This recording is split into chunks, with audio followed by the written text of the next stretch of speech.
الشرطة توقف 30 يسيء للدين والأنبياء عبر مناشير في فيسبوك بولاية بجاية.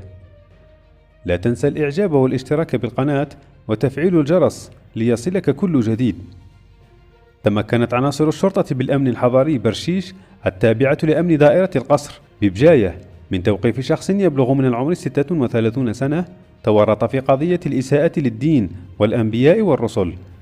تفاصيل العملية جاءت بعد رصد مصالح الشرطة لحسابين إلكترونيين مفتوحين للجمهور بموقع الفيسبوك يتداولان مضامين مسيئة للدين الإسلامي، وذلك من خلال نشر مجموعة من الصور والتعليقات تحمل عبارات مستهزئة بالدين.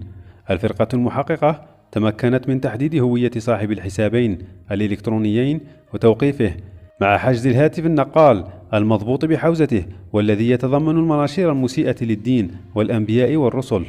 وقد تم إنجاز ملف جزائي ضد المشتبه فيه لأجل قضية الاستهزاء بالدين والأنبياء، وتم تقديمه أمام الجهات القضائية المختصة، وبعد جلسة المثول الفوري تم إدانته بعقوبة 18 شهرا حبسا نافذا وغرامة مالية قدرها 50,000 دينار جزائري، مع أمر إيداع ومصادرة المحجوزات.